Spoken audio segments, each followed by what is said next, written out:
From the cross to the throne, from death into life, he went for his own. All power in earth, all power above is given to him for the flock of his love. Only believe, only believe, all things are possible, only believe.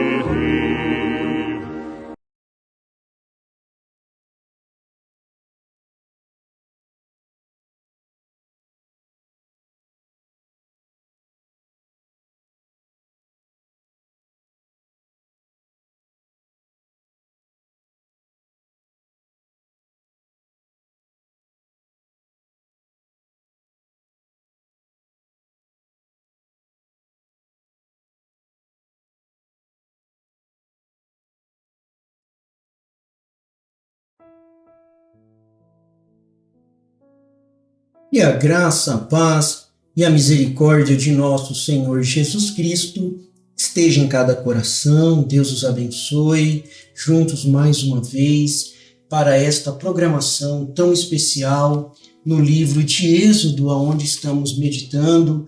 E hoje vamos iniciar um novo capítulo, o capítulo 14 do livro de Êxodo, que vai falar da travessia do Mar Vermelho e a vitória. Essa travessia do Mar Vermelho, meus amados irmãos, ela significa a vitória sobre as limitações humanas. O ser humano, ele é muito limitado em tudo aquilo que ele faz. Mas, falando da parte espiritual, se você é honesto no seu coração, Deus está obrigado a revelar a você as coisas concernente à palavra de Deus. Porém, há essa condição de você ser honesto em relação às coisas de Deus. E para isso você deve se submeter a Deus, porque ele tem várias maneiras de se revelar. Ele se revelou para José em um sonho. Então ele apareceu ali para José no momento que José estava angustiado, vendo a sua amada dizendo que estava grávida e que esta gravidez vinha do Espírito Santo, e José, sendo justo, não queria infamá-la, isto é, deixar a fama dela ruim. Ele sabia as consequências de uma notícia dessa, mas ele foi honesto no seu coração. Ele foi orar, ele foi buscar a Deus, e Deus falou com ele através de um sonho, mostrando que aquilo que estava em Maria era do Espírito Santo. E a partir daquele momento ele descansou. E o que nós vamos ver aqui, nessa travessia do Mar Vermelho, é justamente onde o homem chega ao seu limite e Deus assume dali para frente. Deus, ele age acima das limitações humanas. E essa história de Êxodo, esse relato extraordinário de libertação, de fé, de intervenção divina, a gente pode olhar no livro de Êxodo e encontrar como que Deus guiou os israelitas através desse momento tão difícil, momentos de desafios, de provações, mas também de maravilhas e milagres. Mas guarde isso nesta introdução de Êxodo 14, que aonde o homem é limitado, Deus é ilimitado. Deus tem vitória sobre as limitações humanas. A palavra de Deus diz, através do apóstolo Paulo, ele chegou a dizer que é quando eu estou fraco, aí que eu sou forte. Ah, que paradoxo! Na fraqueza eu posso encontrar força, porque não é uma força que vem de mim, mas sim uma força que vem do meu Deus.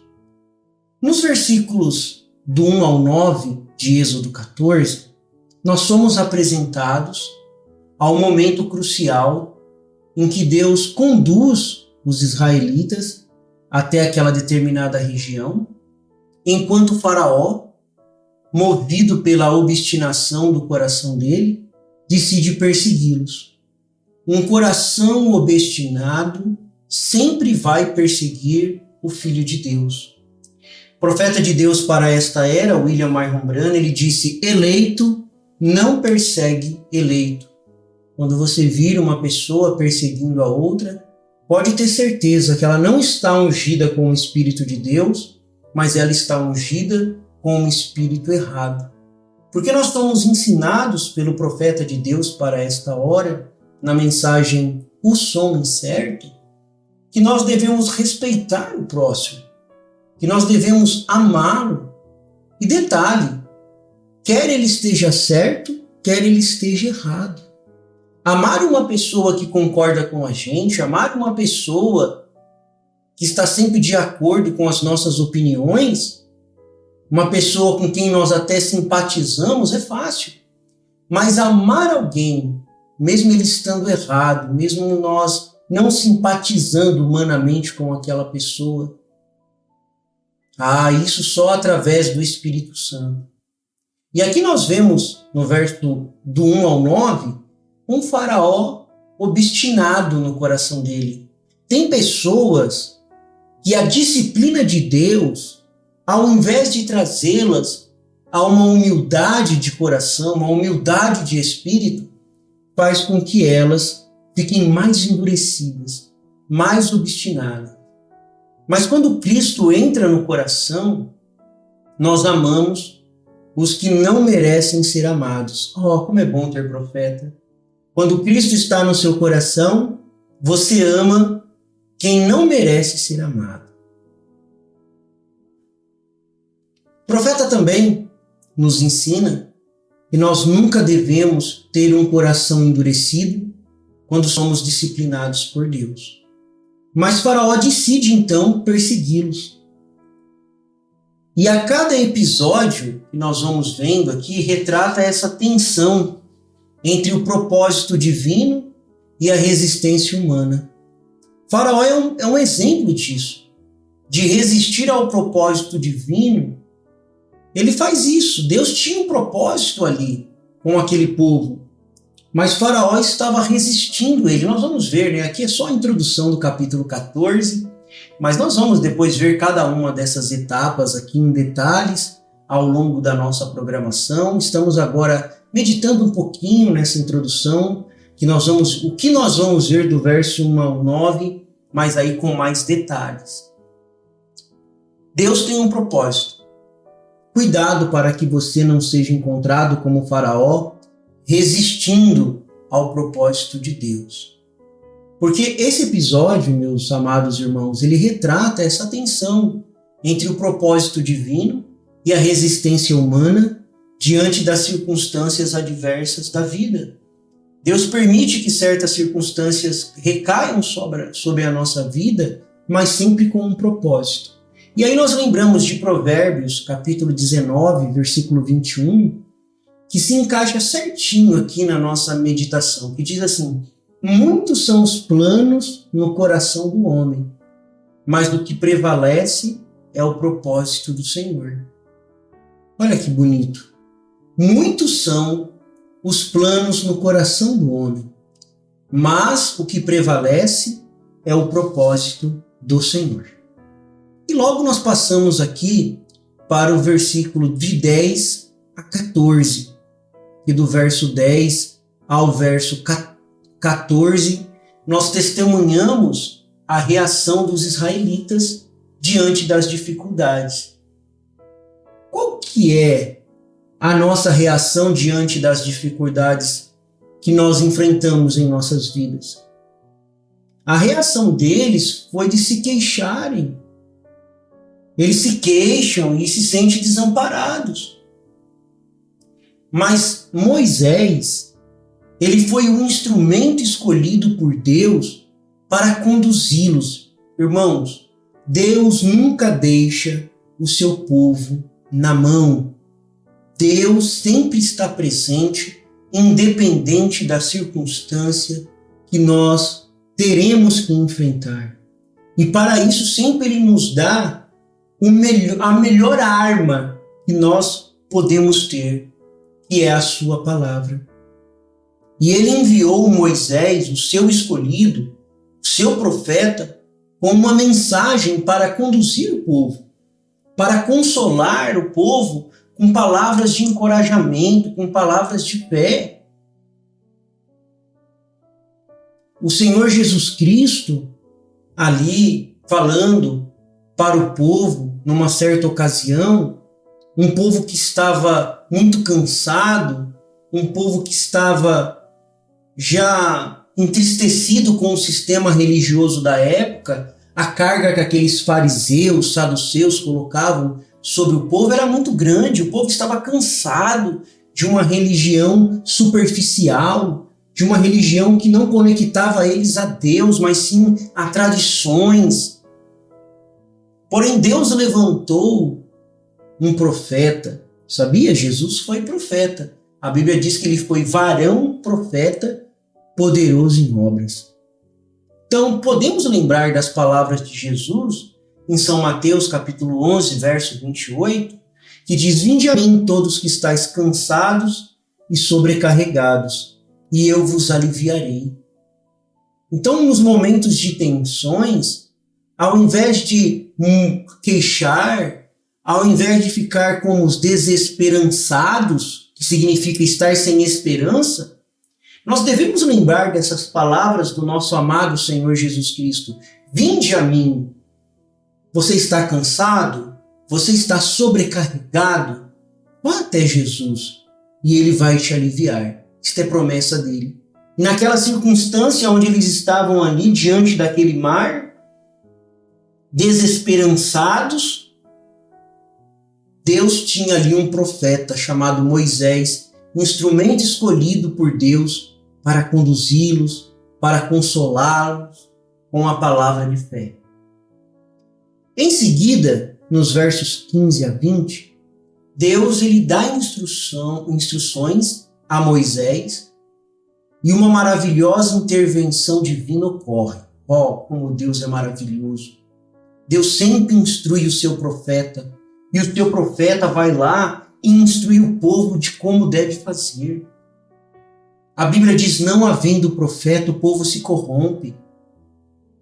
Esse é o meio de Deus trabalhar. Por que Deus mudaria agora? Então Deus, ele dá instruções a Moisés e essa intervenção divina ocorre. Uma nuvem se coloca entre os israelitas e os egípcios, protegendo e guiando o seu povo no caminho de libertação. Está você doente nesta hora? Deus coloca um anjo entre você e a doença. Basta você crer. Pela fé, Deus coloca o anjo entre você e o seu problema.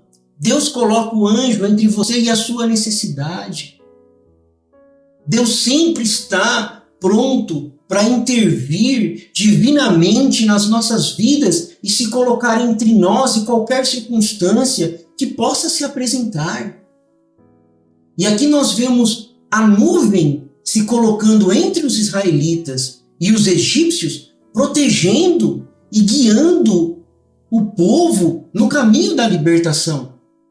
O Deus que liberta é o Deus que guia. O Deus que guia é o Deus que protege. O Deus que protege é o Deus que sustenta em todas as coisas. Essa nuvem, meus irmãos, ela representa a presença de Deus, que se manifesta para proteger e guiar o seu povo nos momentos de incerteza. Essa nuvem ainda nos acompanha hoje. Você pode ter certeza disso. Deus continua se manifestando nesta nuvem para proteger, para guiar a cada um de nós nos momentos de incertezas. Você pode olhar e saber que Deus está entre você e esse problema. Deus está entre você e essa circunstância, como Ele fez ali com o povo. E em Isaías capítulo 52, verso 12, a a palavra do Senhor diz: mas vocês não partirão apressadamente, nem sairão em fuga. O Senhor irá à frente de vocês. O Deus de Israel será a sua retaguarda. Vai! Pode ir, meu filho, pode seguir em frente. Eu estou protegendo a sua retaguarda. Você sabia que num campo de batalha, a retaguarda é o lugar mais sensível? Porque é na retaguarda que chegam as munições, é na retaguarda que chega a alimentação para os soldados, é na retaguarda que ficam os feridos, aqueles que estão cansados, aqueles que estão sobrecarregados, aqueles que não têm força mais para continuar, aqueles que estão desesperançados, eles estão lá na retaguarda. Mas Deus se coloca na retaguarda e diz: continuem, avancem, porque eu ficarei aqui e protegerei vocês enquanto vocês avançam. Como é maravilhoso ter um Deus como esse. O Senhor irá à frente de vocês. O Deus de Israel será a sua retaguarda. E nos versículos finais, do 21 ao 31, nós podemos observar a grandiosa manifestação do poder divino, e ela culmina com a abertura do Mar Vermelho, permitindo que os israelitas atravessem em segurança, porque Deus estava guiando, protegendo. O profeta de Deus para esta era, ele diz que Deus olhou lá de cima para o mar e o mar teve medo e ele se abriu. Então Deus preparou, Deus permitiu que os israelitas atravessassem em segurança. Por outro lado, os egípcios que os perseguiam, eles acabaram se afogando. É isso que acontece com o coração obstinado. Ele se afoga. Não tem como ir contra o poder de Deus, contra a vontade de Deus. Uma hora você vai se afogar também. E esses acontecimentos extraordinários, meus irmãos, destaca a soberania e o cuidado de Deus por nós.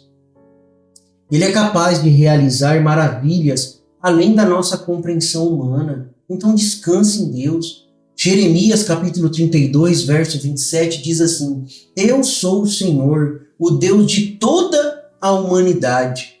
Há alguma coisa que seja difícil demais para mim? Jeremias 32, 27. Carregue este versículo dentro do seu coração.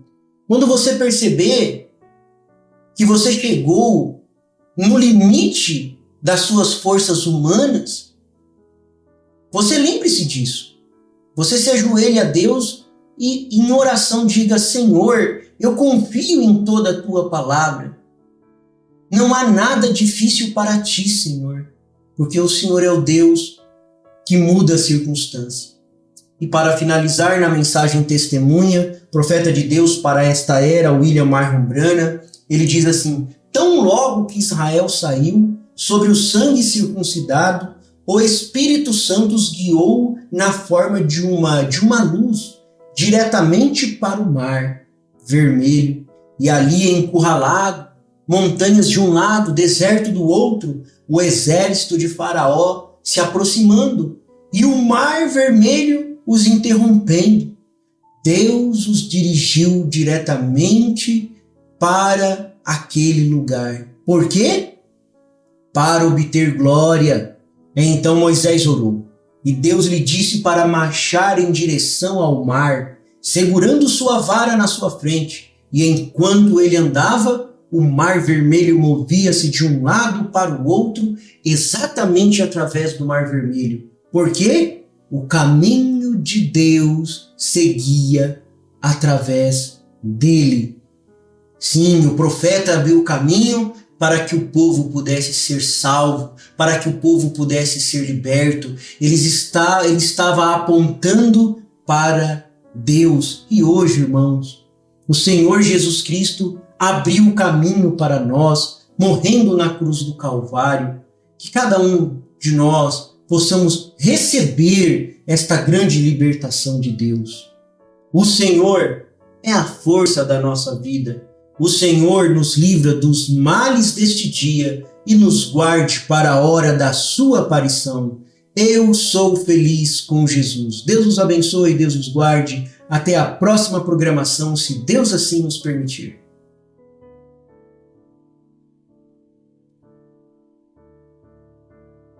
He